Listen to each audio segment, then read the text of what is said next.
पर अपना संबोधन दिग्दर्शन एवं आशीर्वचन देने की कृपा करें। उत्तराखंड की गवर्नर श्रीमती बेबी रानी मौर्य जी, मुख्यमंत्री श्रीमान त्रिवेंद्र सिंह रावत जी, केंद्रीय मंत्रिमंडल के मेरे सहयोगी गजेंद्र सिंह शेखावत जी, डॉक्टर रमेश पोखरियाल निशंक जी, श्री रतनलाल कटारिया जी, अन्य अधिकारीगण और उत्तराखंड के मेरे भाई और बहनों, चार धाम की पवित्रता को अपने में समेटे देवभूमि उत्तराखंड की धरा को मेरा आदरपूर्वक नमन। आज मां गंगा की निर्मलता को सुनिश्चित करने वाले 6 बड़े प्रोजेक्ट्स का लोकार्पण किया गया है। इसमें हरिद्वार, ऋषिकेश, बद्रीनाथ और मुनि की रेती में सीवेज ट्रीटमेंट प्लांट और म्यूजियम जैसे प्रोजेक्ट्स भी शामिल हैं। इन तमाम प्रोजेक्ट्स के लिए उत्तराखंड के सभी साथियों को मैं बहुत बहुत बधाई देता हूं।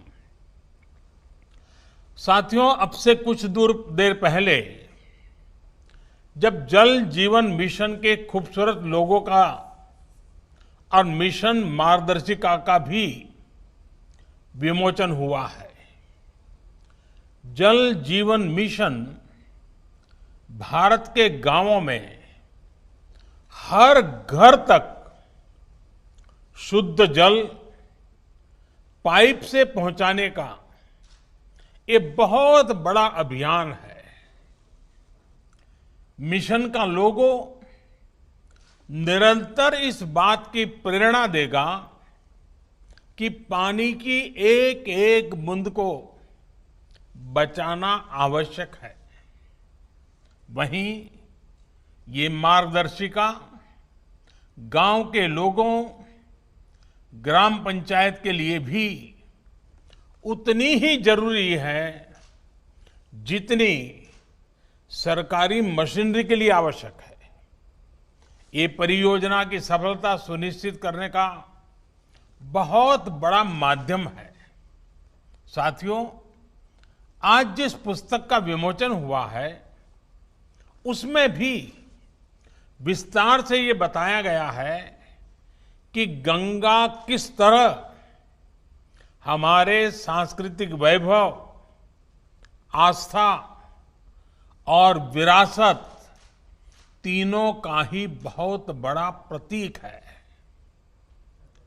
उत्तराखंड में उद्गम से लेकर पश्चिम बंगाल में गंगा सागर तक गंगा देश की करीब करीब आधी आबादी के जीवन को समृद्ध करती है और इसलिए गंगा की निर्मलता आवश्यक है। गंगा जी की अविरलता आवश्यक है। बीते दशकों में गंगा जल की स्वच्छता को लेकर बड़े बड़े अभियान शुरू हुए थे, लेकिन उन अभियानों में न तो जन भागीदारी थी और न ही दूरदर्शिता। नतीजा ये हुआ कि गंगा का पानी कभी साफ ही नहीं हो पाया। साथियों, अगर गंगा जल की स्वच्छता को लेकर वही पुराने तौर तरीके अपनाए जाते तो आज भी हालत उतनी ही बुरी रहती। लेकिन हम नई सोच, नई अप्रोच के साथ आगे बढ़े। हमने नमामि गंगे मिशन को सिर्फ गंगा जी की साफ सफाई तक ही सीमित नहीं रखा, बल्कि इसे देश का सबसे बड़ा और विस्तृत नदी संरक्षण कार्यक्रम बनाया। सरकार ने चारों दिशाओं में एक साथ काम आगे बढ़ाया। पहला, गंगा जल में गंदा पानी गिरने से रोकने के लिए सीवेज ट्रीटमेंट प्लांटों का जाल बिछाना शुरू किया। दूसरा, सीवेज ट्रीटमेंट प्लांट ऐसे बनाए जो अगले 10-15 साल की भी जरूरतें पूरी कर सके। तीसरा, गंगा नदी के किनारे बसे 100 बड़े शहरों और 5000 गांवों को खुले में शौच से मुक्त करना। और चौथा, जो गंगा जी की सहायक नदियां हैं उनमें भी प्रदूषण रोकने के लिए पूरी ताकत लगाना। साथियों, आज इस चौतरफा काम का परिणाम हम सभी देख रहे हैं। आज नमामि गंगे कार्यक्रम के तहत 30,000 करोड़ रुपए से अधिक की परियोजनाओं पर या तो काम चल रहा है या फिर पूरा हो चुका है। आज जिन प्रोजेक्ट्स का लोकार्पण किया गया है उनके साथ ही उत्तराखंड में इस अभियान के तहत चल रहे करीब करीब सभी बड़े प्रोजेक्ट्स पूरे हो चुके हैं। हजारों करोड़ के इन प्रोजेक्ट से सिर्फ 6 सालों में ही उत्तराखंड में सीवेज ट्रीटमेंट की क्षमता करीब करीब 4 गुना हो चुकी है। साथियों, उत्तराखंड में तो स्थिति ये थी कि गंगोत्री, बद्रीनाथ, केदारनाथ से हरिद्वार तक 130 से ज्यादा नाले गंगा जी में गिरते थे। आज इन नालों में से अधिकतर को रोक दिया गया है। इसमें ऋषिकेश से सटे मुनि की रेती का चंद्रेश्वर नगर नाला भी शामिल है। इसके कारण यहां गंगा जी के दर्शन के लिए आने वाले, राफ्टिंग करने वाले साहसिक साथियों को बहुत परेशानी होती थी। आज से यहां देश का पहला 4 मंजिला सीवेज ट्रीटमेंट प्लांट शुरू हो चुका है। हरिद्वार में भी ऐसे 20 से ज्यादा नालों को बंद किया जा चुका है। साथियों, प्रयागराज कुंभ में गंगा जी की निर्मलता को दुनिया भर के श्रद्धालुओं ने अनुभव किया था। अब हरिद्वार कुंभ के दौरान भी पूरी दुनिया को निर्मल गंगा स्नान का अनुभव होने वाला है और उसके लिए लगातार प्रयास चल रहे हैं। साथियों, नमामि गंगे मिशन के तहत ही गंगा जी पर सैकड़ों घाटों का सुंदरीकरण ये किया जा रहा है और गंगा विहार के लिए आधुनिक रिवर फ्रंट के निर्माण का कार्य भी किया जा रहा है। हरिद्वार में तो रिवर फ्रंट बनकर तैयार है। अब गंगा म्यूजियम के बनने से यहां का आकर्षण और अधिक बढ़ जाएगा। ये म्यूजियम हरिद्वार आने वाले पर्यटकों के लिए गंगा से जुड़ी विरासत को समझने का एक माध्यम बनने वाला है। साथियों, अब नमामि गंगे अभियान को एक नए स्तर पर ले जाया जा रहा है। गंगा जी की स्वच्छता के अलावा अब गंगा से सटे पूरे क्षेत्र की अर्थव्यवस्था और पर्यावरण के विकास पर भी फोकस है। सरकार द्वारा उत्तराखंड सहित सभी राज्यों के किसानों को जैविक खेती, आयुर्वेदिक पौधों की खेती का लाभ दिलाने के लिए व्यापक योजना बनाई गई है। गंगा जी के दोनों ओर पेड़ पौधे लगाने के साथ ही ऑर्गेनिक फार्मिंग से जुड़ा कॉरिडोर भी विकसित किया जा रहा है। गंगा जल को बेहतर बनाने के इन कार्यों को अब मैदानी इलाकों में मिशन डॉल्फिन से भी मदद मिलने वाली है। इसी 15 अगस्त को मिशन डॉल्फिन का ऐलान किया गया है। ये मिशन गंगा जी में डॉल्फिन संवर्धन के काम को और मजबूत करेगा। साथियों, आज देश उस दौर से बाहर निकल चुका है जब पानी की तरह पैसा तो बह जाता था लेकिन नतीजे नहीं मिलते थे। आज पैसा न पानी की तरह बहता है न पानी में बहता है, पर पैसा पाई पाई पानी पर लगाया जाता है। हमारे यहां तो हालत ये थी कि पानी जैसा महत्वपूर्ण विषय अनेकों मंत्रालयों और विभागों में बिखरा पड़ा हुआ था, बटा हुआ था।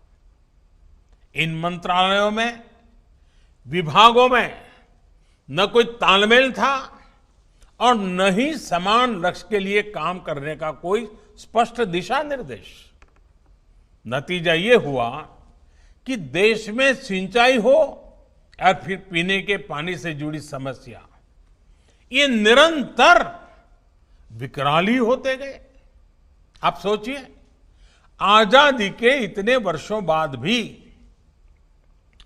15 करोड़ से ज्यादा घरों में पाइप से पीने का पानी नहीं पहुंचता था। यहां उत्तराखंड में भी हजारों घरों में यही हाल था। गांवों में, पहाड़ों में जहां आना जाना तब मुश्किल हो, वहां पीने के पानी का इंतजाम करने में सबसे ज्यादा तकलीफ हमारी माताओं को, बहनों को, बेटियों को उठानी पड़ती थी, पढ़ाई छोड़नी पड़ती थी। इन समस्याओं को दूर करने के लिए देश की पानी से जुड़ी सारी चुनौतियों पर एक साथ ऊर्जा लगाने के लिए ही जल शक्ति मंत्रालय का गठन किया गया। मुझे खुशी है कि बहुत ही कम समय में जल शक्ति मंत्रालय ने तेजी से काम संभालना शुरू कर दिया। पानी से जुड़ी चुनौतियों के साथ साथ अब ये मंत्रालय देश के गांवों में हर घर तक जल पहुंचाने के मिशन में जुटा हुआ है। आज जल जीवन मिशन के तहत हर दिन करीब करीब 1 लाख परिवारों को शुद्ध पेयजल की सुविधा से जोड़ा जा रहा है। सिर्फ 1 साल में ही देश के 2 करोड़ से ज्यादा परिवारों तक पीने का पानी पहुंचाया जा चुका है। यहां उत्तराखंड में तो त्रिवेंद्र जी और उनकी टीम ने एक कदम आगे बढ़ते हुए सिर्फ 1 रुपये में पानी का कनेक्शन देने का बीड़ा उठाया है। मुझे खुशी है कि उत्तराखंड सरकार ने साल 2022 तक ही राज्य के हर घर तक जल पहुंचाने का लक्ष्य रखा है। कोरोना के इस कालखंड में भी उत्तराखंड में बीते 4-5 महीने में 50,000 से अधिक परिवारों को पानी के कनेक्शन दिए जा चुके हैं। ये उत्तराखंड सरकार की प्रतिबद्धता को दिखाता है, कमिटमेंट को दिखाता है। साथियों, जल जीवन मिशन गांव और गरीब के घर तक पानी पहुंचाने का तो अभियान है ही। ये एक प्रकार से ग्राम स्वराज को, गांव के सशक्तिकरण को, उसके लिए भी एक नई ऊर्जा, नई ताकत, नई बुलंदी देने वाला अभियान है। सरकार के काम करने में कैसे बहुत बड़ा बदलाव आया है, ये उसका भी उदाहरण है। पहले भी सरकारी योजनाओं पर अक्सर दिल्ली में ही बैठकर फैसला होता था। కన్స్ట్రక్షన్ రంగాలలో దశాబ్దపు అనుభవంతో కస్టమర్ల మరియు శ్రేయోభిలాషుల మన్ననలను నమ్మకాన్ని గెలుపొందిన సంస్థ విఆర్ఆర్ కన్స్ట్రక్షన్స్. నాణ్యతకు నమ్మకానికి మారుపేరు VRR constructions. Independent houses, apartments, villas అన్ని రకాల హంగులతో అలరించే అద్భుతమైన వెంచర్స్ తో పాటు అందరికీ అందుబాటు ధరలో సొంత ఇంటి కలను సాకారం చేసే నమ్మకమైన సంస్థ VRR constructions. Please visit VRR Constructions, Varatex Plaza near Radhika Theatre, ECL X Road, Hyderabad. Call to 9100885552, 9100885559. किस गांव में कहां सोर्स टैंक बनेगा, कहां से पाइपलाइन बिछेगी, ये सब फैसले ज्यादातर राजधानियों में ही होते थे। लेकिन जल जीवन मिशन ने अब इस पूरी परिपाटी को ही बदल दिया है। गांव में पानी से जुड़े कौन से काम हो, कहां काम हो, उसकी क्या तैयारी हो, ये सब कुछ तय करने का, फैसले लेने का अधिकार अब गांवों के लोगों को ही दे दिया गया है। पानी के प्रोजेक्ट्स की प्लानिंग से लेकर रख रखाव और संचालन तक पूरी व्यवस्था ग्राम पंचायत करेगी, पानी समितियां करेंगी। पानी समितियों में भी 50% गांव की बहनें हो, गांव की बेटियां हो, ये भी सुनिश्चित किया गया है। साथियों, आज जिस मार्गदर्शिका का विमोचन किया गया है वो इन्हीं बहनों, बेटियों, पानी कमेटी के सदस्यों, पंचायत सदस्यों के सबसे ज्यादा काम आने वाली है। एक प्रकार की मार्गदर्शिका है। और मेरा पक्का विश्वास है, पानी की कठिनाई क्या होती है, पानी का मूल्य क्या होता है, पानी की आवश्यकता कैसे सुविधा और संकट दोनों लाती हैं, इस बात को हमारी माताएं बहनें जितना समझती हैं शायद ही कोई समझता है। और इसलिए जब इसका पूरा कारोबार माताओं बहनों के हाथ में जाता है तो बड़ी संवेदनशीलता के साथ, बड़ी जिम्मेदारी के साथ वे इस काम को निभाती हैं और अच्छे परिणाम भी देती हैं। ये गांव के लोगों को एक मार्ग दिखाएगी। ये किताब जो बनाई है वो छोटे मोटे निर्णय करने में, फैसले लेने में मदद करेगी। मैं समझता हूं जल जीवन मिशन ने गांव के लोगों को एक अवसर दिया है। अवसर अपने गांव को पानी की समस्याओं से मुक्त करने का, अवसर है अपने गांव को पानी से भरपूर करने का। मुझे बताया गया है कि जल जीवन मिशन इस 2 अक्टूबर गांधी जयंती से एक और अभियान शुरू करने जा रहा है। 100 दिन का एक विशेष अभियान जिसके तहत देश के हर स्कूल और हर आंगनवाड़ी में नल से जल को सुनिश्चित किया जाएगा। मैं इस अभियान की सफलता की शुभकामना देता हूं और मैं राज्य सरकारों से भी आग्रह करता हूं कि करने जैसा पवित्र काम है, राज्य सरकारें भी पूरी तरह इस जिम्मेवारी को अपने कंधे पर उठाएं और इस काम को 100 दिन में हम पूरा करके दिखाएं।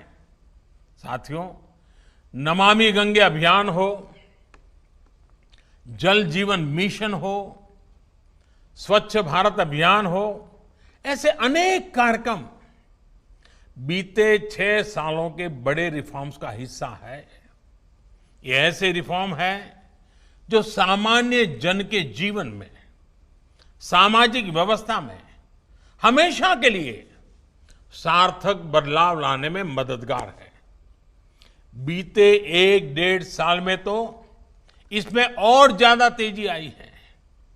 अभी जो संसद का सत्र खत्म हुआ है, इसमें देश की किसानों, श्रमिकों और देश के स्वास्थ्य से जुड़े बहुत बड़े बड़े सुधार किए गए हैं। इन सुधारों से देश का श्रमिक सशक्त होगा, देश का नौजवान सशक्त होगा, देश की महिलाएं सशक्त होगी, देश का किसान सशक्त होगा। लेकिन आज देश देख रहा है कि कैसे कुछ लोग सिर्फ विरोध के लिए विरोध कर रहे हैं। साथियों, अब से कुछ दिन पूर्व देश ने अपने किसानों को अनेक बंधनों से मुक्त किया है। अब देश का किसान कहीं पर भी, किसी को भी अपनी उपज बेच सकता है। लेकिन आज जब केंद्र सरकार किसानों को उनके अधिकार दे रही है, तो भी ये लोग विरोध पर उतर आए हैं।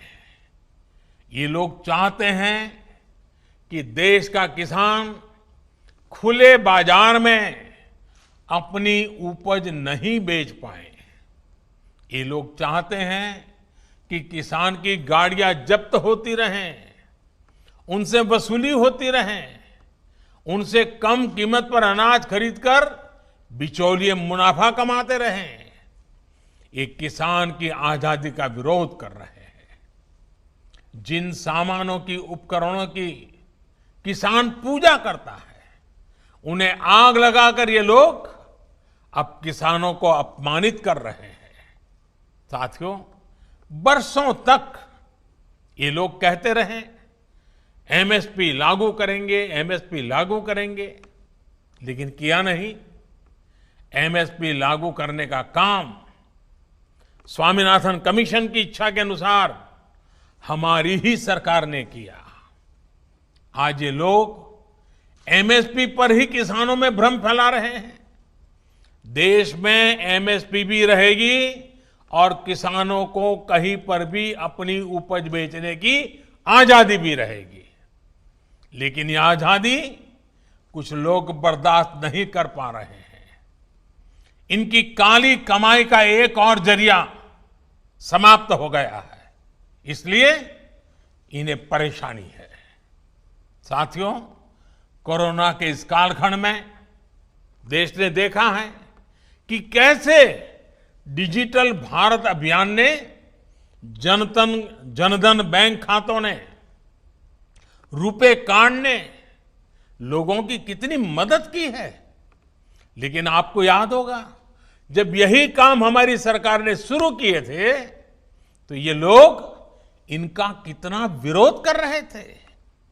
इनकी नजरों में देश का गरीब, देश के गांव के लोग अनपढ़ थे, अज्ञानी थे। देश के गरीब का बैंक खाता खुल जाए, वो भी डिजिटल लेन देन करें, इसका इन लोगों ने हमेशा विरोध किया। साथियों, देश ने ये भी देखा है कि जब वन नेशन वन टैक्स की बात आई, जीएसटी की बात आई, तो फिर ये लोग फिर विरोध करने के लिए मैदान में आ गए। जीएसटी की वजह से देश में घरेलू सामानों पर लगाने वाला टैक्स बहुत कम हो गया है।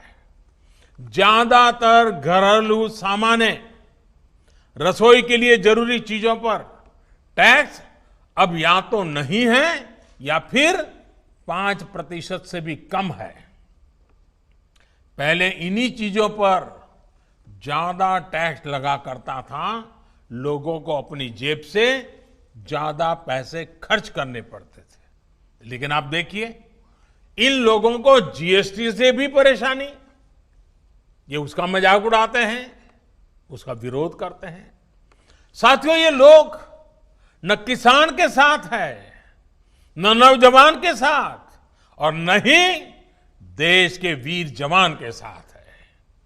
आपको याद होगा, जब हमारी सरकार वन रैंक वन पेंशन लाई, उत्तराखंड के हजारों पूर्व सैनिकों को भी उनका अधिकार दिया, तो ये लोग इसका भी विरोध कर रहे थे। वन रैंक वन पेंशन लागू करने के बाद से सरकार पूर्व सैनिकों को लगभग 11,000 करोड़ रुपए एरियर के तो दे चुकी है। यहां उत्तराखंड में भी 1 लाख से ज्यादा पूर्व सैनिकों को इसका लाभ मिला है। लेकिन इन लोगों को वन रैंक वन पेंशन लागू किए जाने से हमेशा दिक्कत रही। इन लोगों ने वन रैंक वन पेंशन का भी विरोध किया। साथियों, बरसों तक इन लोगों ने देश की सेनाओं को, देश की वायुसेना को सशक्त करने के लिए कुछ नहीं किया। वायुसेना कहती रही कि हमें आधुनिक लड़ाकू विमान चाहिए, लेकिन ये लोग वायुसेना की बात कभी नहीं सुनी, उसको नजरअंदाज करते रहे। जब हमारी सरकार ने सीधे फ्रांस सरकार से रफाल लड़ाकू विमान का समझौता कर लिया, तो इनको फिर दिक्कत होने लगी। भारतीय वायुसेना के पास रफाल विमान आए, भारतीय वायुसेना की ताकत बढ़े, ये इसका भी विरोध करते रहे। मुझे खुशी है कि आज रफाल भारतीय वायुसेना की ताकत बढ़ा रहा है। अंबाला से लेकर के लेह तक उसकी गर्जना भारतीय जांबाजों का हौसला बढ़ा रही है। साथियों, 4 साल पहले का यही तो वो समय था जब देश के जांबाजों ने सर्जिकल स्ट्राइक करते हुए आतंक के अड्डों को तबाह कर दिया था। लेकिन ये लोग अपने जांबाजों के साहस की प्रशंसा करने के बजाय उनसे ही सर्जिकल स्ट्राइक के सबूत मांग रहे थे। सर्जिकल स्ट्राइक का भी विरोध करके ये लोग देश के सामने अपनी मंशा, अपनी नीयत साफ कर चुके हैं। देश के लिए हो, जो भी काम हो रहे हो, हर काम का विरोध करना इन लोगों की आदत हो गई है। उनकी राजनीति का एकमात्र तरीका ये यही है, बस विरोध विरोध विरोध। आप याद करिए, भारत की पहल पर जब पूरी दुनिया अंतर्राष्ट्रीय योग दिवस मना रही थी, पूरे विश्व में भारत गर्व कर सकता है योग पहुंच चुका है, तो ये भारत में ही योग का विरोध कर रहे थे। जब देश की सैकड़ों रियासतों को जोड़ने का काम, ऐतिहासिक काम करने वाले, भारत की एकता को मजबूत करने का काम करने वाले सरदार वल्लभ भाई पटेल की दुनिया की सबसे ऊंची प्रतिमा का अनावरण हो रहा था, तब भी ये लोग इसका विरोध कर रहे थे। आज तक इनका कोई बड़ा नेता स्टैच्यू ऑफ यूनिटी के दर्शन करने नहीं गया है। क्यों? क्योंकि उन्हें विरोध करना है। साथियों, जब गरीबों को 10% आरक्षण का फैसला हुआ, तब भी ये इसके विरोध में खड़े थे। जब 26 नवंबर को संविधान दिवस मनाने की बात आई, तब भी ये इसका विरोध कर रहे थे। डॉक्टर बाबा साहब आंबेडकर का विरोध कर रहे थे। साथियों, पिछले महीने ही अयोध्या में भव्य राम मंदिर के निर्माण के लिए भूमि पूजन किया गया है। ये लोग पहले सुप्रीम कोर्ट में राम मंदिर का विरोध कर रहे थे, फिर भूमि पूजन का विरोध करने लग गए। हर बदलती हुई तारीख के साथ विरोध के लिए विरोध करने वाले ये लोग देश के लिए, समाज के लिए अप्रासंगिक होते जा रहे हैं। इसकी छटपटाहट है, बेचैनी है, हताशा है, निराशा है। एक ऐसा दल जिसके एक परिवार की 4-4 पीढ़ियां जिसने देश पर राज किया, वो आज दूसरों के कंधों पर सवार होकर देश हित से जुड़े हर काम का विरोध करवाकर अपने स्वार्थ को सिद्ध करना चाहता है। साथियों, हमारे देश में अनेकों ऐसे छोटे छोटे दल हैं जिन्हें कभी सत्ता में आने का मौका नहीं मिला। अपनी स्थापना के लेकर अब तक उन्होंने ज्यादातर अपना समय विपक्ष में ही बिताया है। इतने वर्षों तक विपक्ष में बैठने के बावजूद उन्होंने कभी देश का विरोध नहीं किया, देश के खिलाफ काम नहीं किया। लेकिन कुछ लोगों को विपक्ष में बैठे कुछ वर्ष ही हुए हैं, उनका तौर तरीका क्या है, उनका रवैया क्या है, वो आज देश भली भांति समझ रहा है, देश उसको बहुत बारीकी से देख रहा है। इनकी स्वार्थ नीति के बीच आत्मनिर्भर भारत के लिए बड़े रिफॉर्म्स का ये सिलसिला देश के संसाधनों को बेहतर बनाने का ये सिलसिला देश हित में है, देश की गरीबी से मुक्ति के अभियान के लिए है, देश को ताकतवर बनाने के लिए है और ये निरंतर जारी रहेगा।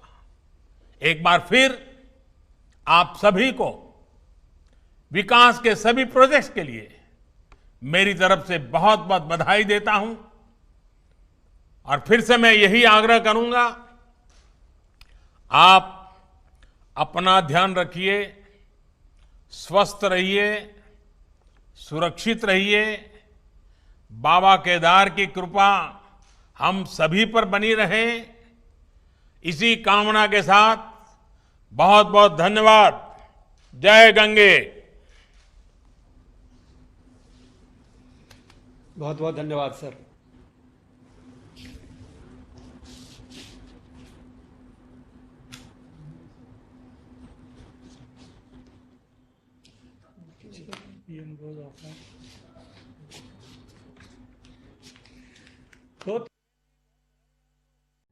సెరెనిటీ మోడల్ హై స్కూల్ విద్యార్థులకు అమ్మఒడి, సామాన్యులకు అందుబాటులో ఉన్న బడి సెరెనిటీ.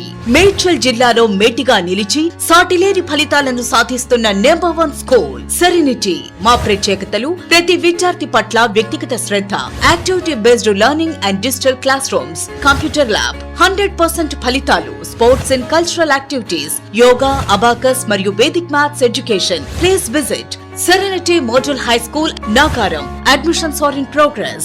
Call 040-271-46899 and 040-271-48699.